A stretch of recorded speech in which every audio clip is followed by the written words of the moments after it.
नमस्कार दोस्तों, आज हम आपको निर्जला एकादशी पे तुलसी माता की 5 दिव्य कहानियाँ सुनाने जा रहे हैं, जिसे सुनने से विष्णु भगवान की अत्यंत कृपा प्राप्त होती है। चलिए कथा शुरू करते हैं। प्रेम से बोलिए लक्ष्मी नारायण की जय, तुलसी माता की जय। बहुत समय पहले की बात है। एक बुढ़िया माई थी। वह हर साल बैसाख नहाया करती थी। एक बार पूरे बैसाख स्नान करने के पश्चात उनके मन में आया कि वह राधा और दामोदर को जिमाए। वह भगवान को निमंत्रण देने गईं। भगवान बोले, ठीक है, हम तेरा निमंत्रण स्वीकार करते हैं। हमारे साथ हमारा हंस हंसनी का जोड़ा भी मोतियां जीमने आएगा।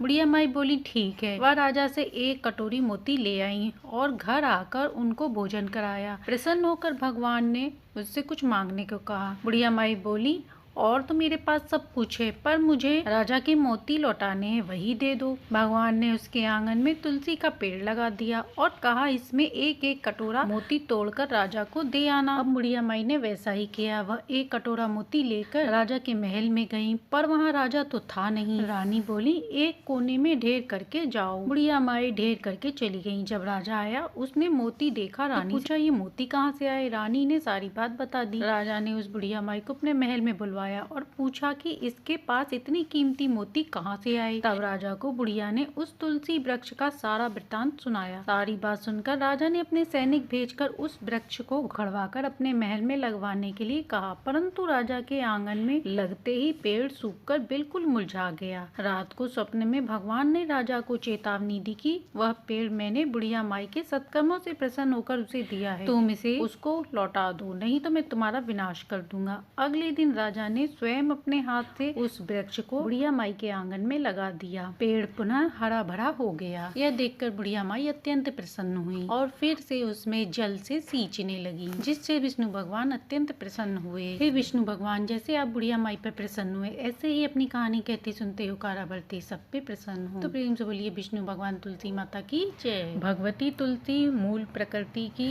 प्रधान अंश है। प्रारंभ में वे गोलोक में तुलसी नाम की गोपी भगवान श्री कृष्ण के चरणों में उनका अतिशय प्रेम था। रास लीला में राधा जी ने कृष्ण जी के प्रति उनकी अति देखकर कुपित होकर उन्हें मानव योनि जन्म लेने का श्राप दे दिया। इससे वह भारत में राजा धर्मध्वज की पुत्री हुई। गोलोक में एक सुदामा नाम का एक गोप, वह भगवान श्री कृष्ण का पार्षद था। उसे भी राधा जी ने किसी कारण क्रोधित होकर दानव योनि में होने का श्राप दे दिया। राधा जी के श्राप से अगले जन्म में सुदामा शंखचूड़ नामक दैत्य बना। ब्रह्मा जी के द्वारा शंखचूड़ से तुलसी जी का विवाह हुआ। ब्रह्मा जी से पराक्रम प्राप्त करने के बाद उस दानव राज ने देवताओं को स्वर्गलोक से निकाल दिया और देवलोक पे अपना अधिकार जमा लिया। सभी लोग एकत्रित होकर भगवान विष्णु जी की शरण में गए। सभी देवताओं ने विष्णु भगवान के आगे शंखचूर्ण की पूरी कथा सुनाई। इसके बाद सभी लोग शिव जी के पास गए और शिव जी के पास जाने के बाद भगवान विष्णु ने उसे मारने के लिए एक त्रिशूल प्रदान किया और सभी ने ये भी बताया कि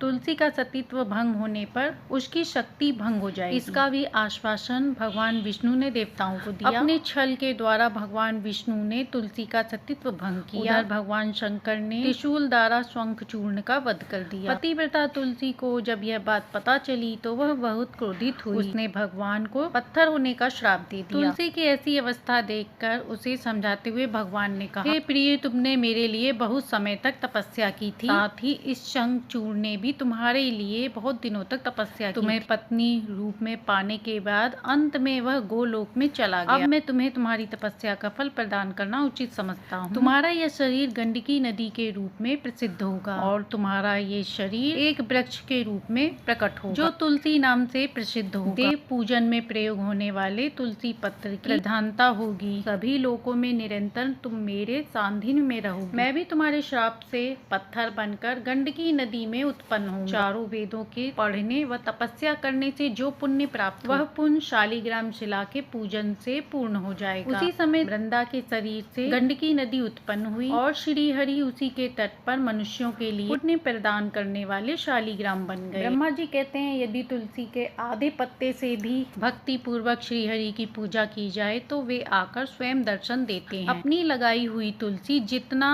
विस्तार करती है उतना ही सहज मनुष्य ब्रह्मलोक में प्रतिष्ठित होता है। जो व्यक्ति तुलसी जी का संग्रह करता है और लगातार तुलसी वन तैयार करता है वह उतने ही पाप मुक्त हो जाता है। जिसके घर में तुलसी माता का बगीचा विद्यमान है उसका घर तीर्थ के समान है, वहाँ यमराज के दूत भी नहीं जाते। तुलसी वन सभी पापों को नष्ट करने वाला है और कामनाओं को पूर्ण करने वाला है। एक बार की बात है, राधा जी अपनी सखी से बोली, सखी तुम श्री कृष्ण जी की प्रसन्नता के लिए किसी देवता की ऐसी पूजा बताओ जो परम सौभाग्य वर्धक हो। तब सर्व सखियों में श्रेष्ठ चंदनना ने अपने मन में थोड़ा विचार किया और फिर कहा, राधे सर्व सौभाग्यदायक तुलसी पूजन तुलसी सेवा है, तुम्हें इसका सेवा करना चाहिए, क्योंकि तुलसी का स्पर्श, ध्यान, आरोपण, सिंचन किया जाए तो बहुत अधिक पुण्य प्राप्त होता है। हे राधे, जो भी व्यक्ति तुलसी जी की 9 प्रकार से भक्ति करते वे सहस्त्र कोटि युगों उत्तम फल भोगते। मनुष्यों की लगाई तुलसी जब तक शाखा पर शाखा, पुष्प और सुंदर दलों के साथ पृथ्वी पर बढ़ती रहती है, तब उनके वंश में जो जन्म वे 100 हजारों वर्ष तक श्री हरि के धाम में निवास करते। जो तुलसी मंजरी सिर पर रखकर प्राण त्यागते, वे सैकड़ों पापों से युक्त क्यों न हो, यमराज उनकी ओर देखते भी नहीं है। इस प्रकार चंदना की बात सुनकर राजराजेश्वरी श्री राधा ने साक्षात श्री हरि को संतुष्ट करने के लिए तुलसी सेवन का व्रत आरंभ किया। फिर राधा रानी का तुलसी सेवा व्रत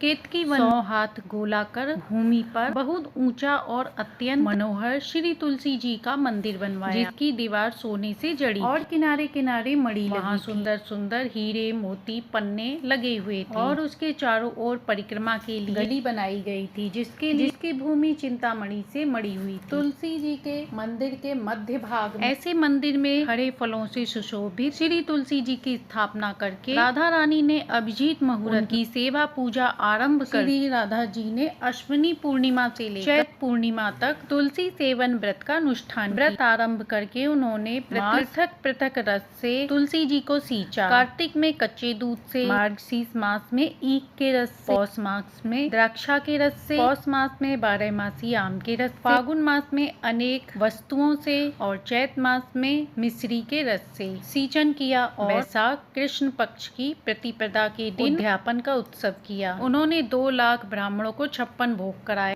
इसी के साथ वस्त्र और आभूषण प्रदान किए। उसी समय आकाश से देवता फूलों की वर्षा करने लगे। उसी समय हरि प्रिया तुलसी देवी प्रकट हुई। उनके 4 भुजाएं थी, कमल नेत्र के समान, 16 वस्त्र की अवस्थी और श्याम क्रांति थी, कानों में कंचनमय कुंडल। गरुड़ से उतरकर तुलसी देवी ने राधा जी को अपनी भुजाओं में भर लिया और उनके मुख का चुम्बन किया। तुलसी बोली, कलावती राधे, मैं तुमसे अत्यंत प्रसन्न। यहाँ इंद्र मन और बुद्धि द्वारा जो मनोरथ तुमने किया है वह पूर्ण होगा। इस प्रकार हरिप्रिया तुलसी जी को प्रणाम कर भानुनंदिनी राधा जी ने उनसे कहा, देवी गोविंद जी के चरणों में मेरी भक्ति ऐसी ही बनी रहे। तब तथास्तु कहकर हरिप्रिया अंतर ध्यान हो गई। इस प्रकार पृथ्वी पर जो भी मनुष्य श्री राधिका द्वारा पूजित तुलसी जी के इस बखान को सुनता है वह भगवान को पाकर कृत हो जाता है। प्रेम से बोलिए तुलसी माता की जय, राधा रानी की जय। एक गाँव में एक ननद भौजाई रहती थी। घर के सभी लोग ननद को बहुत प्यार करते थे, परंतु उसकी भाभी अपनी ननद से बहुत जलती थी। एक दिन बहू ने अपनी सास से कहा, माँ जी आप अपनी बेटी से घर का काम क्यों नहीं करवाती? आखिर ससुराल जाके उसे यही सब तो करना है। बेटी का नाम अनन्या था। अनन्या बचपन से ही तुलसी आराधना करती, जल सींचती, शाम को दीपदान करती, तुलसी माता की पूजा करने के बाद ही वह खाना खाती। जब भी अनन्या पूजा करती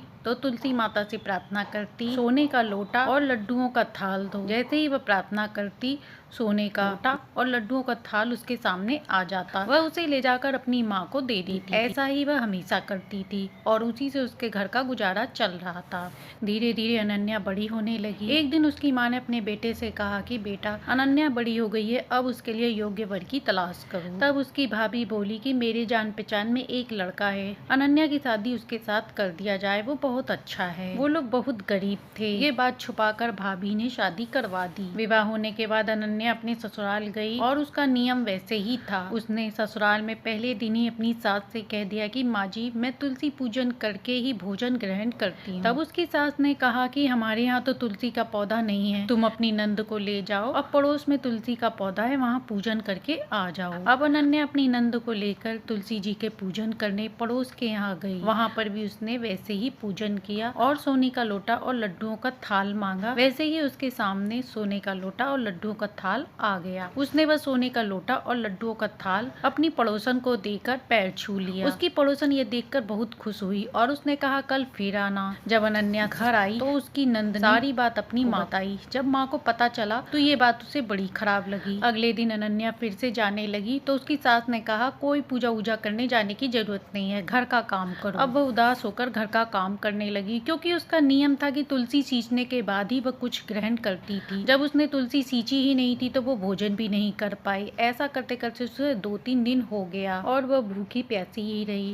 रात में तुलसी माता ने उसे सपने में दर्शन दिए और कहा कि अब तो मुझे तो सींचती नहीं है, ना ही दीपक जलाती है, मेरी पूजा पाठ भी नहीं करती हो। तब अनन्या ने कहा कि माँ जी मेरे यहाँ तुलसी का पौधा नहीं है, इस कारण मैं पूजा नहीं कर पाती। तब तुलसी माता ने कहा उठो और घर के आंगन में देखो। अनन्या सुबह उठी और घर के आंगन में देखा तो तुलसी का पौधा झिलमिला रहा था और उनमें हीरे मोती लटक रहे थे। अनन्या नहा धो के आई और तुलसी पूजन किया, तुलसी में दीपदान किया, जल चढ़ाया। उसके बाद उसने पहले की तरह वैसे ही कहा हे माँ सोने का लोटा दो और लड्डुओं का थाल दो। ऐसा कहते ही उसके आगे लड्डुओं का थाल और सोने का लोटा आ गया। उसने उसे ले जाके अपनी सासू माँ को दिया और पैर छुए। सास ने चकित होकर पूछा ये सब कहाँ से आया। सास ने आंगन में जाकर देखा तो तुलसी का पौधा झिलमिला रहा था। सास को अपनी गलती का एहसास हुआ। सास बहू से माफी मांगने लगी तो बहू ने कहा माँ जी उल्टी गंगा नहीं बहती, आप तुलसी माँ के पैर लगो, मैं आपके पैर लगती हूँ। अब दोनों सास बहुएं और ननद तुलसी जी की नित्य नियम करने लगी। तुलसी जी सींचने लगी, तुलसी माता की कथा कहानी कहने लगी। तुलसी माता की कृपा से उन्हें इस लोक में सुखों की प्राप्ति और मरने के बाद बैकुंठ का वास मिला। हे तुलसी माता जैसे अपनी कृपा आपने अनन्या पे करी ऐसी ही अपनी कथा कहती सुनते हुकारा भरते सबके घर में सुख शांति समृद्धि दे, सभी पे अपनी कृपा बनाए रखना। प्रेम से बोलिए तुलसी माता की जय। किसी नगर में एक ब्राह्मण ब्राह्मणी रहते थे। ब्राह्मण बहुत नित्य नियम वाला